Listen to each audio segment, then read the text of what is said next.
बोले भगवान ये कुतिया बन जाए, इसने मेरा साथ छोड़ दिया, ये युवान हो गई, युवती बन गई, मुझे अकेला छोड़ दिया। भगवान ने कहा उसको महाराज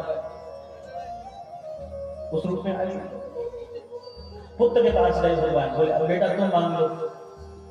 वो हाथ जोड़कर बोला प्रभु मेरे मैया पिताजी जैसे है वैसे कर दीजिए, मेरी मैया को वैसे ही बना दीजिए। भगवान ने मैया फिर वैसी हो गई। 3 वरदान भगवान ने दिए, तीनों को अवसर दिया, लेकिन रहे वही के वही। अब वृद्धा मैया के पास आए, बोले मैया तुम मांग, ठीक है, वो संतों की सेवा करती थी।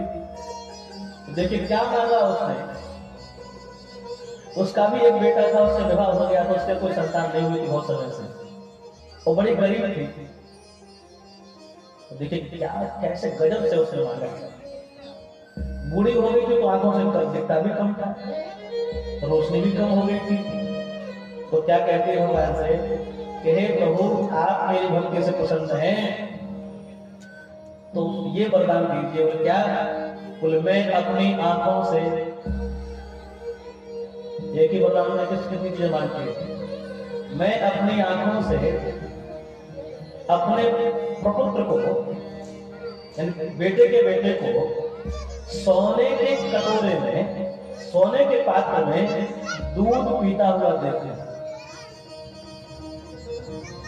मैं अपनी आंखों से अपने पुत्र के पुत्र को, अपने नाती को सोने के पात्र में दुख पान करते हुए देखूं।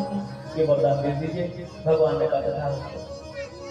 अब देखिए बाकी एक ही था, 3 चीज मांग ली उसने, आंखें भी मांग ली,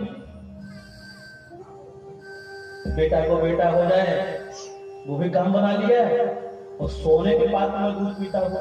अब जिसके घर में दूध पीने वाले पात्र सोने को तो करीबी रह जाएगा। एक ही वरदान में हमारा सब कुछ मांग लिया, और उनको अलग अलग वरदान दिए, वो वही तो वही रह गए। तो मांगना भी महाराज संतों के निकट बैठने से आता है, संतों के निकट बैठने से आता है। चाहे जितने ज्ञानवान हो जाओ, चाहे जितने महाराज उच्च श्रेणी प्राप्त कर लो, पद प्राप्त कर लो, तो बात बनती नहीं। बात बनेगी संतों के निकट बैठने से। तो पंडित जी आज चूक गए अवसर, पंडित जी से आज बहुत बड़ी भूल हो गई। पंडित जी अवसर चूक गए, और ऐसे अवसर भैया बार बार नहीं आते हैं।